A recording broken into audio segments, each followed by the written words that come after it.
Hi everyone! Today we are making dorayaki with my child and I'm so excited to show you how easy and fun it is. Here are the ingredients you'll need. I'm making a no sugar version today because it's for my daughter and her daycare, but I've also included an optional version using sugar and honey in the ingredient list if you prefer a sweeter taste. First, we are going to take 140 grams of pitted dates and add them to a blender. Then pour in 110 grams of hot water and let them soak for a few minutes to soften. This will give us a naturally sweet paste for our no sugar dorayaki. The dates will give the dorayaki a beautiful caramelized flavor and color, which makes them sweet and rich without adding sugar. After the dates have been soaked for about 40 minutes and become nice and soft, I had my 2.5-year-old help me crack 4 eggs, which we then added straight into the blender. This is also a great little learning moment for her. She gets to practice screwing the blender lid on, which helps refine her motor skills while having fun in the kitchen.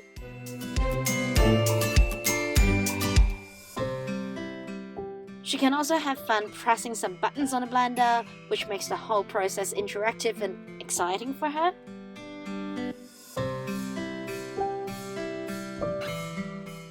Just make sure that the dates and eggs are blended until smooth. Next, I added 200 grams of plain flour into a jug and then asked my little one to sprinkle in 4 grams of bicarbonate of soda. Teaching kids how to bake and cook does require a bit of patience and extra time, but I think it's totally worth it. You get to bond with them and teach them a valuable life skill, one that not even adults have anymore. Most importantly, your child knows they're actually doing something meaningful and not just playing, and they get to be proud of what they've made. For my little one, she's excited to share her homemade pancakes with her day-home teacher and friends, which makes the whole experience even more special. She mixed the dry ingredients and then I helped her pour in the rest of the wet ingredients, which are 60 grams of water, 35 grams of rapeseed oil, and the date mixture from the blender.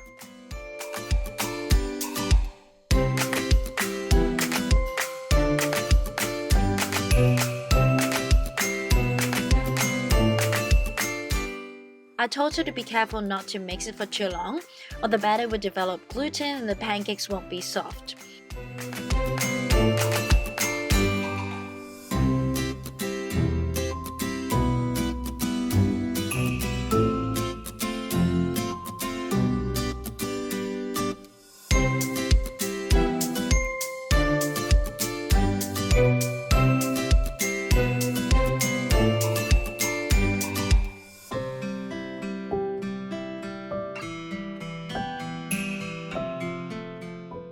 The batter should be runny, smooth, and pourable like this.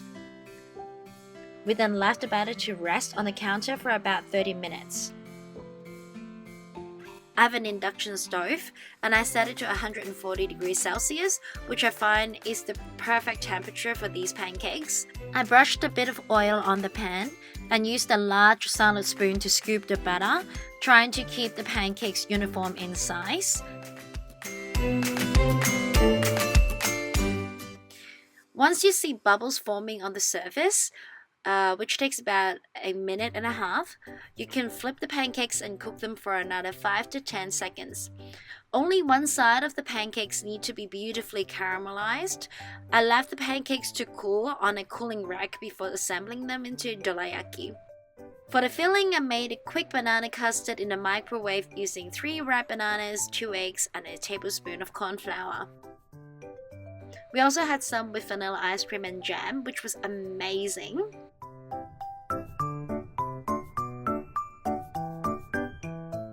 Well, traditionally, dorayaki is served with red beans or red beans with butter, but custard, fruit, and whipped cream are also really popular. You can definitely get creative and explore different flavors with your kids. Of course, I had my little one help assemble and wrap up the dorayaki, which was such a fun part of the process.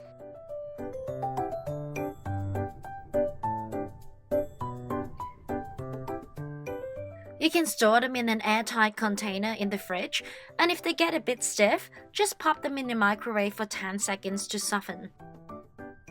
Well, I hope you'll have fun making these delicious pancakes and see you next time.